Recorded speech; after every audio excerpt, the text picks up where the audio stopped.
Do you ever look around at your life and wonder, how did I end up here? Not in a dramatic movie scene way, but in those quiet moments, maybe during your commute or while you're doing dishes after a long day, you just pause and ask yourself, is this what I signed up for? You did everything right, didn't you?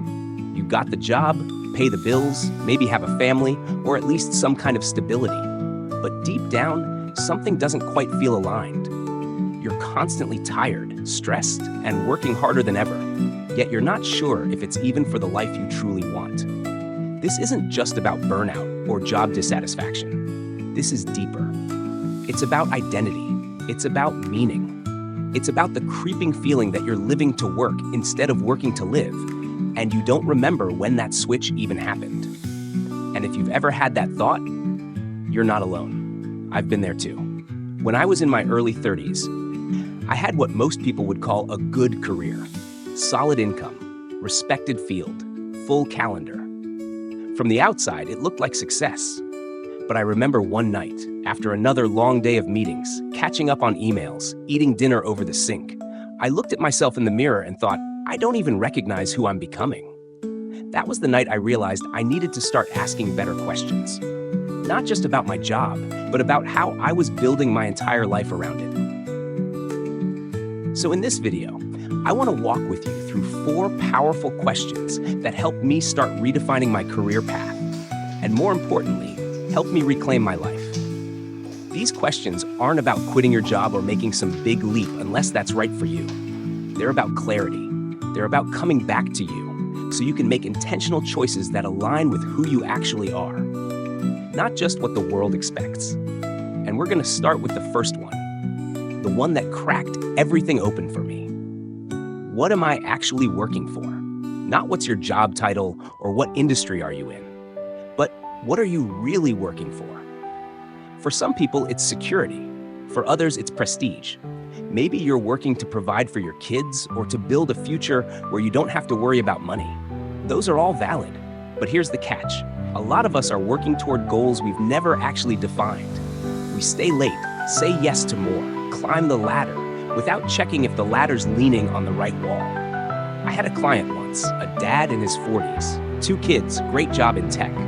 On paper, he was killing it, but he felt hollow. When I asked him what he was working for, he said, to give my kids a better life. But when we dug deeper, he realized he barely saw his kids. He was working for his family, but living away from them. That moment broke him open, because he realized the way he was working didn't reflect what he truly valued. So ask yourself, honestly, what are you working for? Is your day-to-day aligned with that? Or have you gotten caught up in the momentum of a life that no longer reflects your intentions? Because you're allowed to change the answer. You're allowed to say, this isn't it anymore.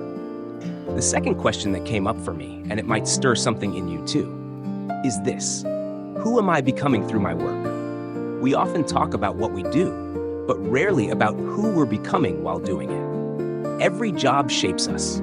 The environment, the people, the pressures, they influence your habits, your mindset, even how you speak to yourself. Maybe you used to be curious, but now you're constantly anxious. Maybe you were once creative, but now everything feels mechanical. Maybe you used to feel confident, but work has become a place where you second-guess yourself every day. It's not just about what your job requires. It's about what it's costing you. And I'm not saying every job should be your passion, but it also shouldn't hollow you out. It shouldn't leave you feeling smaller, more reactive, or more disconnected from yourself. When I started asking who I was becoming through my work, it forced me to look at the subtle shifts I'd ignored. I used to be joyful, playful, full of ideas, but I realized I'd become rigid, impatient, always on. And that's not who I wanted to be.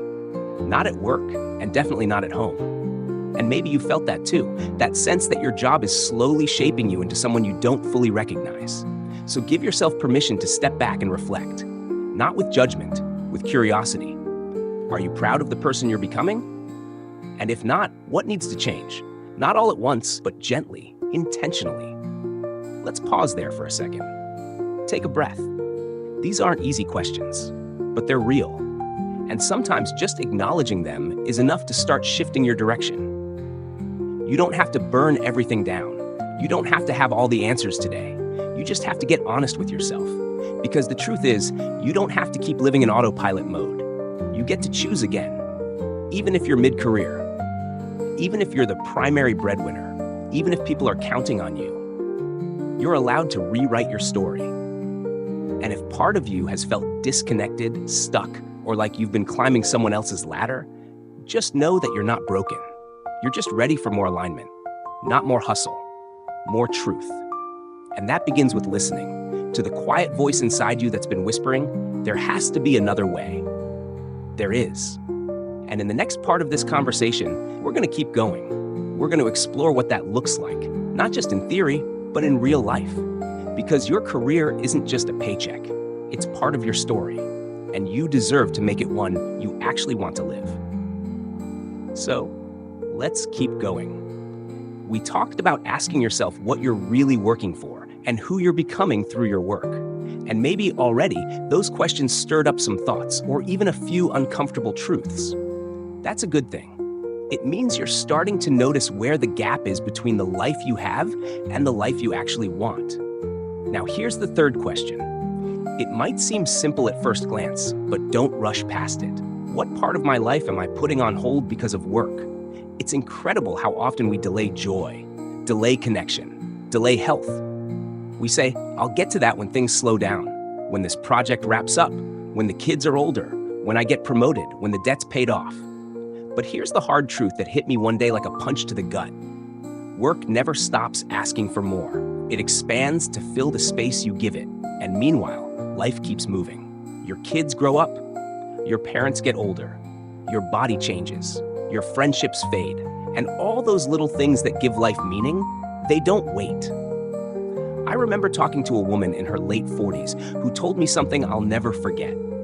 She said, I spent 15 years building a career I thought would finally give me the freedom to enjoy life. And now that I'm here, I don't even remember how to enjoy it. That one sentence says so much. We get trained to value productivity over presence. But you're not a machine, you're a human being. And you deserve a life that includes joy, rest, creativity, connection. Not just tasks and to-dos. So think about it for a moment. What have you been putting off? What part of your identity has been buried under busy? Is it your art, your health, rebuilding your relationship, being more present with your kids? Sometimes the shift isn't even about working less. It's about working with more intention. Giving your energy to what matters most, not just what screams the loudest. I'm not saying it's easy, especially when bills are due, or when your job is tied to your sense of worth. But even a small shift, a boundary, a no, an hour reclaimed, can start changing your experience of time. And that leads into the fourth question I want to ask you. This one tends to bring up emotion for a lot of people, because it gets right to the heart of how we see ourselves. If I wasn't afraid, what would I try? Now, I know, you've got responsibilities. You can't just drop everything and move to Bali or start a surf school or open a bakery in the woods.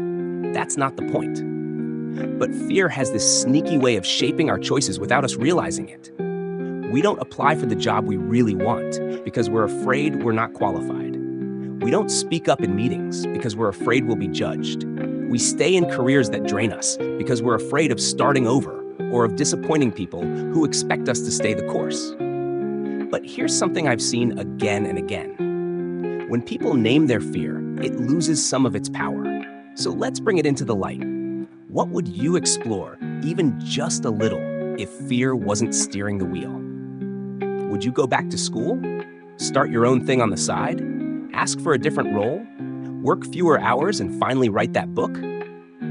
Or maybe it's not even about changing what you do, but how you show up doing it. Maybe fear has kept you quiet, small, invisible. And deep down, you're ready to show up more fully.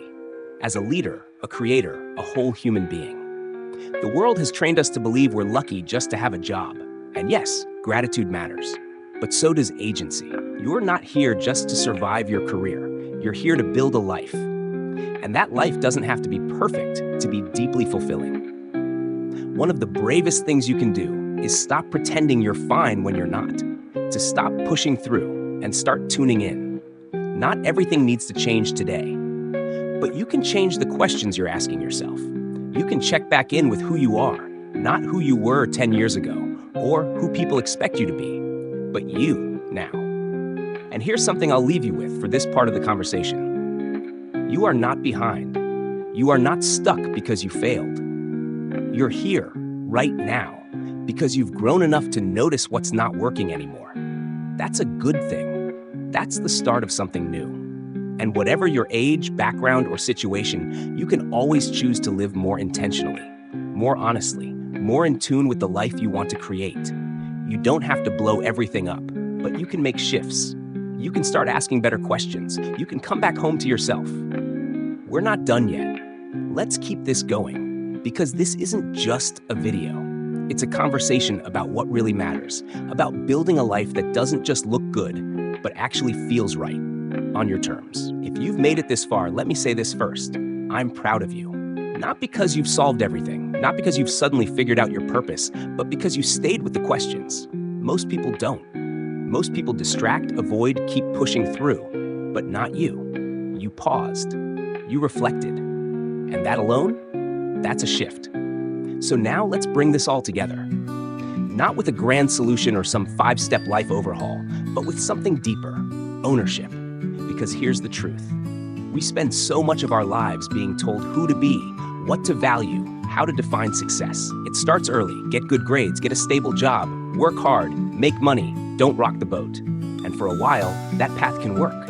Until one day, it doesn't. Until one day you look around and realize you've built a life you're supposed to want, but it doesn't feel like yours. That realization isn't a failure, it's a calling. And this is where the final shift happens. Not just asking better questions, but allowing those questions to change you, to move you forward, even just one step at a time. So maybe that means finally having an honest conversation with your partner about how work is affecting your relationship. Maybe it means saying no to that extra project so you can make it to your kid's game without checking your email from the bleachers. Maybe it means dusting off an old dream, not to quit your job tomorrow, but to remember that you're more than your paycheck. You don't need to burn your career to the ground to build a better one. Sometimes it's as simple as reconnecting with why you started in the first place. I had a friend who worked in corporate finance for nearly 2 decades. She made great money, had all the perks, but she felt numb every day. So she started volunteering at a community arts center on weekends. That's it. Just one Saturday a month. Fast forward 2 years. She didn't quit her job. She just reshaped it, cut back her hours a bit, started teaching creative budgeting workshops in underserved neighborhoods. It wasn't some wild leap. It was an evolution, a life made more whole. That's what this is really about. Not chasing some fantasy, but reclaiming your agency. You don't have to prove your worth by how much you produce. You don't have to sacrifice your peace to earn your place in the world. You're allowed to choose again at 30, 40, 50, whenever. And yeah, there will be fears, doubts, people who won't understand. But there will also be something else. Clarity, energy, relief. That quiet feeling inside when you know I'm finally being honest with myself. And from there, everything starts to shift. Not all at once, but steadily.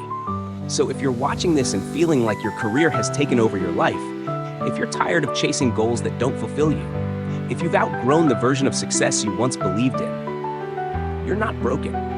You're evolving. Let yourself evolve. Start with one small change.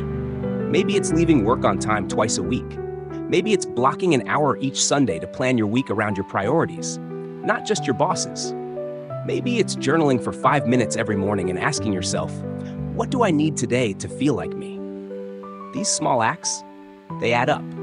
They remind you that you're not just a worker, you're a whole person with needs, dreams, and value far beyond your job title. And the more you show up that way, in your life, in your relationships, even at work, the more things begin to shift around you. People respond differently. New opportunities arise. You stop living reactively and start living with direction. Now, before we wrap this up, I want to leave you with one final thought. You don't need a perfect plan. You just need permission. Permission to live a life that feels true to you. Permission to redefine what success looks like. Permission to say, this isn't it for me, and start building something that is. And maybe this video is the moment you give yourself that permission. I hope it is. because no one else can do it for you, and no one else needs to. You're capable, you're wise, you're allowed to grow. And your career, it should support your life, not steal it. If this resonated with you, I'd really love to hear your story. Tell me in the comments, what part of this hit home? What questions are you sitting with now? And if you found this helpful, don't forget to like the video and subscribe, because we're going to keep having these conversations. Real talk for real life. No fluff, no hustle worship, just honest reflection and grounded guidance for building a life you actually want. You're not stuck, you're just beginning again, with more clarity, more courage, and a deeper connection to who you are. And I'm rooting for you, always.